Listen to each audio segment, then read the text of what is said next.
আসসালামু আলাইকুম। আজকের অনলাইন ক্লাসে সকল শিক্ষার্থীকে সুস্বাগতম। কেমন আছো তোমরা? আশা করি তোমরা যে যেখানে আছো ভালো আছো, সুস্থ আছো, নিরাপদে আছো।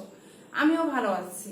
আমি রেক্সানা খানম, সহকারী শিক্ষক, আঙ্গের উচ্চ বিদ্যালয়, শরীয়তপুর সদর, শরীয়তপুর। আজ আমি নবম দশম শ্রেণীর বিজ্ঞান বইয়ের দশম অধ্যায় এসো বলকে জানি নিয়ে আলোচনা করব।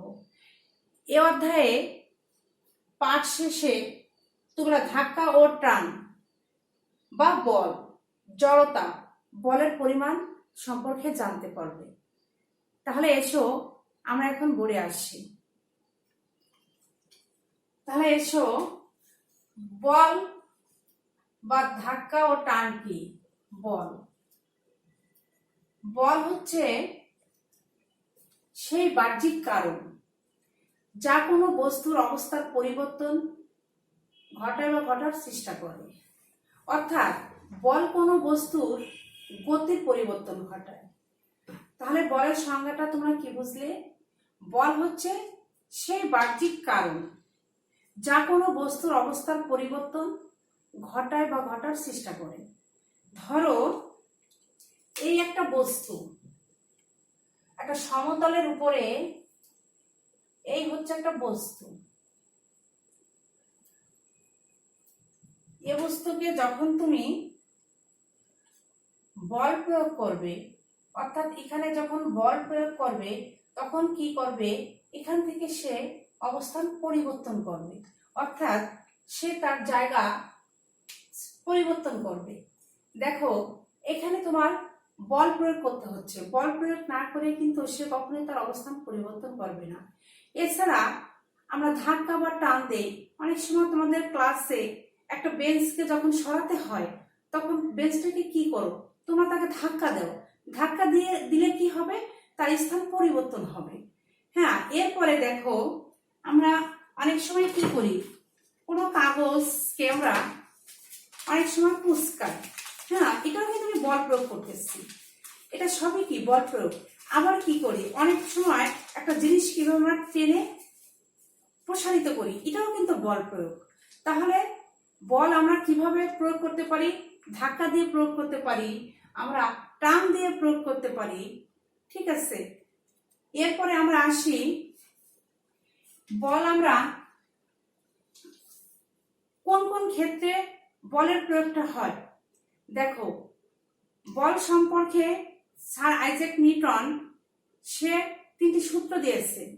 এই সূত্র 3টি খুবই বিখ্যাত, যার প্রয়োগ সারা বিশ্বে প্রতিনিয়ত হচ্ছে। তাহলে আমরা জানি সূত্র 3টি কি।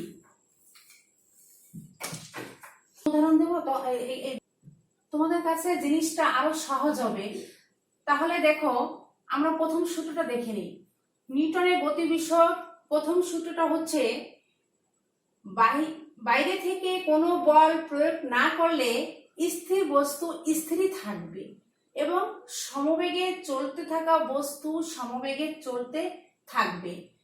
দেখো, আবার আমি বলছি, বাইরে থেকে কোনো বল প্রয়োগ না করলে, অর্থাৎ কোনো বস্তুর উপর যদি আমি বাহির থেকে কোনো বল প্রয়োগ না করি তাহলে বস্তুটি স্থিরই থাকবে এবং সমবেগে যে বস্তুটি চলছে সে সমবেগে চলতে থাকবে, সে স্থির হবে না।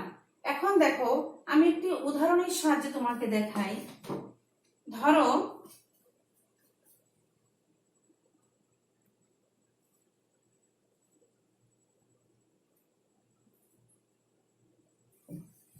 দেখো, এই বস্তুটা সমতল একটি তলের উপরে এই বস্তুটা আছে।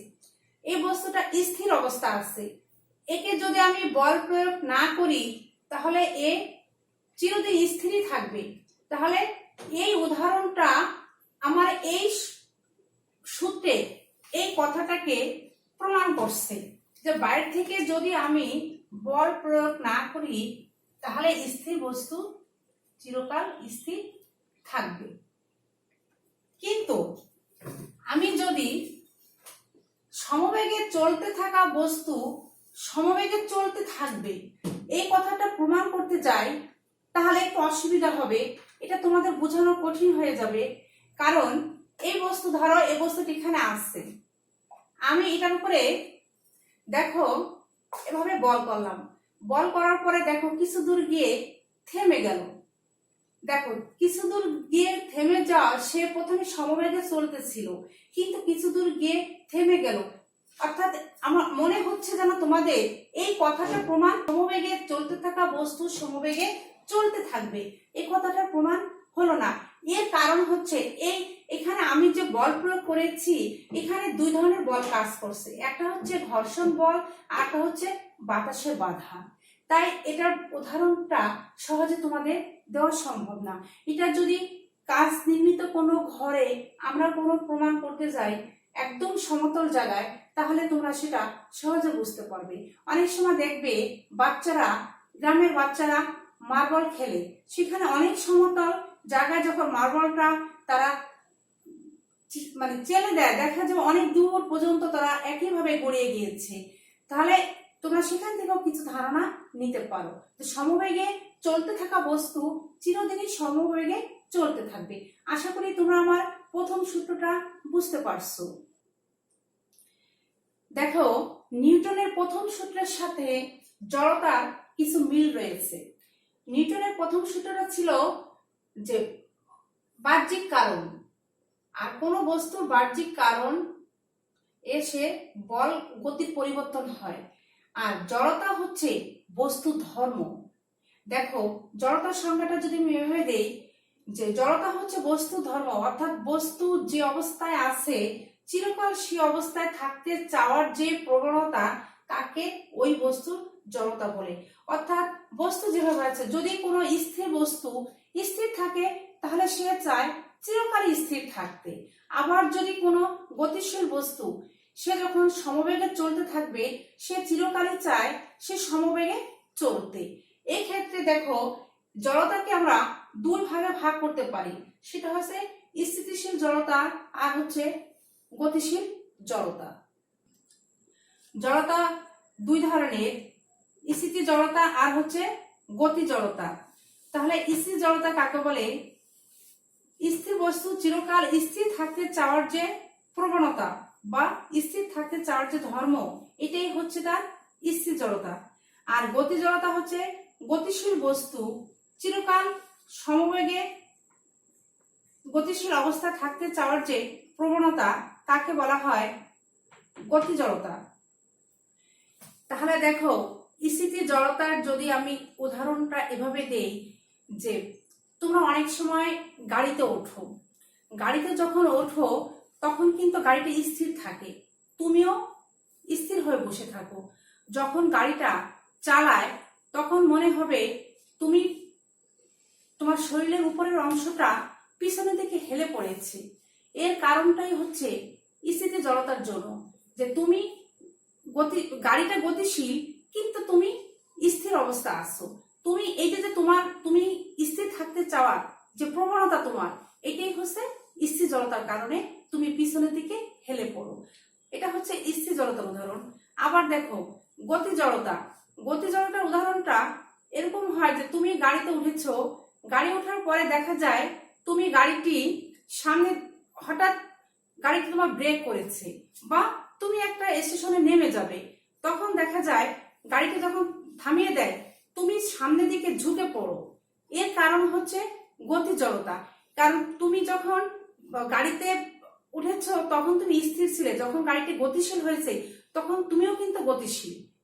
যখন গাড়িটা থামিয়ে দিয়েছে কিন্তু তোমার গতি, তুমি তখন স্থির হওনি, তুমি তখন গতিশীল, যার কারণে তুমি নিজেকে আর স্থির রাখতে পারো না, তুমি গতিশীল অবস্থায় থাকো, এই কারণে তুমি সামনের দিকে ঝুঁকে পড়ো। এই হচ্ছে গতি জড়তার উদাহরণ। আশা করি তোমরা আমার ভিডিওটা বুঝতে পারছো। হ্যাঁ দেখো, একটি নির্দিষ্ট ভরের বস্তুর উপর কতখানি বল প্রয়োগ করা হলে বস্তুটি বেগের পরিবর্তন কতটুকু হবে তা নিউটনের দ্বিতীয় সূত্র ব্যাখ্যা করেছেন। দেখো নিউটনের দ্বিতীয় সূত্র আমার জানতে হলে আমার দুটি বিষয় অবশ্যই জানতে হবে, সেটা হচ্ছে ভরবেগ আর হচ্ছে ত্বরণ। তাহলে প্রথমে আমি দেখি ভরবেগটা কি। এখন দেখো ভর ও বেগের গুণফল হচ্ছে ভরবেগ। তাহলে ভরবেগকে যদি আমি পি দ্বারা প্রকাশ করি, ভর হচ্ছে এম আর বেগ হচ্ছে ভি, তাহলে পি সমান সমান লেখা যায় এম ভি। এখন দেখো আমরা যদি ভরের পরিবর্তন না করি, অর্থাৎ ভরের পরিবর্তন না হলে ভরবেগের পরিবর্তন হচ্ছে বেগের পরিবর্তনের সাথে ভরের গুণফল, বেগের পরিবর্তনের সাথে ভরের গুণফল। তাহলে এম ভরের কোনো বস্তুর আদিবেগ ইউ হলে বেগ বৃদ্ধি পেয়ে যদি শেষ বেগ ভি হয়, তাহলে আমি এভাবে লিখতে পারি। এরপর দেখো, এবার দেখো ত্বরণ কাকে বলে। ত্বরণে আমরা সহজে বলি বেগ বৃদ্ধির হারকে ত্বরণ বলে, কিন্তু এখানে যেভাবে আমি লিখেছি এই কথাটা সংজ্ঞাটা যদি আমি এভাবে দেই, সময়ের সাথে অসম বেগে পরিবর্তনের হারকে ত্বরণ বলে। এখানে হার হচ্ছে প্রতি সেকেন্ডে বা একক সময়ে সে কতটুকু বেগের পরিবর্তন করলো। এখন দেখো আমি একটা উদাহরণের সাহায্যে যদি তোমাকে বোঝাই, মনে করি কোনো বস্তু ইউ আদিবেগ নিয়ে এ বিন্দু হতে যাত্রা শুরু করে টি সময়ে ভি বেগ প্রাপ্ত হলো। দেখো এই ক্ষেত্রে ওই বস্তুর ত্বরণ হবে শেষ বেগ মাইনাস আদিবেগ ভাগ টি, অর্থাৎ একক সময়ে বা প্রতি সেকেন্ডে সে এতটুকু দূরত্ব অতিক্রম বা এতটুকু বেগের পরিবর্তন ঘটালো।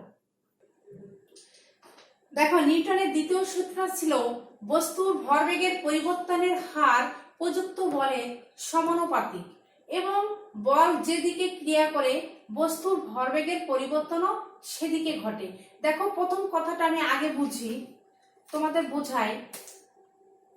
দেখো বস্তুর ভরবেগের পরিবর্তনের হার প্রযুক্ত বলের সমানুপাতিক। দেখো এই কথাটা আমি চিত্রের মাধ্যমে দেখাতে পারি।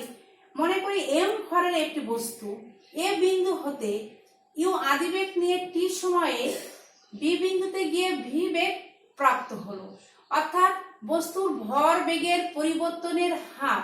তাহলে এই ক্ষেত্রে যদি এম ভরের একটি বস্তু হয়, তাহলে ভর বেগের পরিবর্তনটা হবে এভাবে,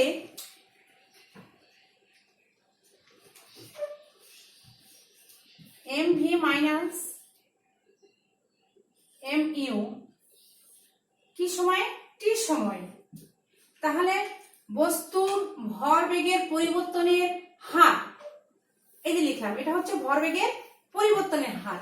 এটা হবে কি প্রযুক্ত বল, অর্থাৎ এই বস্তুর উপরে এই বলটা ক্রিয়া, এখানে একটা বল ক্রিয়া করতেছে, তাহলে এখানে যে বল ক্রিয়া করে ওই বলটা হবে প্রযুক্ত বলের সমানুপাতিক হবে কি ভরবেগের পরিবর্তনের হার।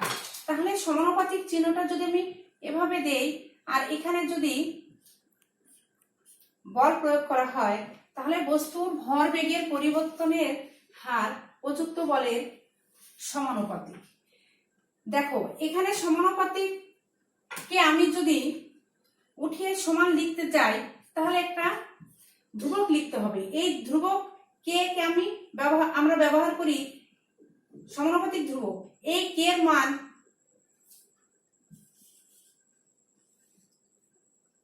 M V minus M U. দেখো এখন আমরা ত্বরণ এর আগে শিখিয়েছি, ত্বরণ এ সমান সমান শেষ বেগ মাইনাস আদি বেগ ভাগ টি। তাহলে এটাকে এভাবে লেখা যায় কে দুই পাশের থেকে যদি আমি এম কমন নেই, তাহলে শেষ বেগ আদি বেগ ভাগ হচ্ছে টি। তাহলে এটাকে আমি লিখতে পারি এম এ।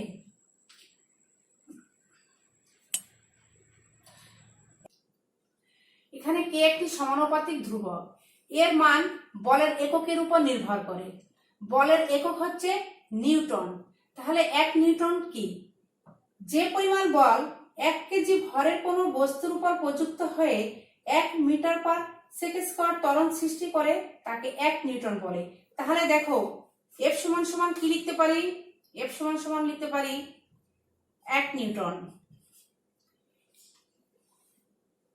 এম সমান সমান লিখতে পারি 1 কেজি। এ হচ্ছে ত্বরণ। ত্বরণ সমান সমান লিখতে পারি 1 মিটার পার সেকেন্ড স্কয়ার। এখন দেখো এফ এর মান 1, এম এর মান 1, এর মান 1, তাহলে কে এর মান কি হবে? কে এর মান এখানে হবে 1। তাহলে এই প্রমাণটা আমি এভাবে লিখতে পারি এফ সমান সমান এম এ। এটাই হচ্ছে নিউটনের দ্বিতীয় সূত্রের প্রমাণ। আশা করি তোমরা বুঝতে পারছো। আশা করি তোমরা আমার ক্লাসটা বুঝতে পারছো। আজ তোমাদের নিউটনের দ্বিতীয় সূত্রের প্রমাণটা করালাম। আগামী ক্লাসে তোমাদের নিউটনের দ্বিতীয় সূত্রের প্রমাণ দিয়ে আমি অঙ্ক করাবো, বিভিন্ন সমস্যার সমাধান। আর নিউটনের তৃতীয় সূত্রের নিয়ে ব্যাখ্যা আগামী ক্লাস তোমাদের আমি করাবো। ঠিক আছে, আজ আর নয়। তোমরা ভালো থেকো, সুস্থ থেকো, এই কামনায়। খোদা হাফেজ।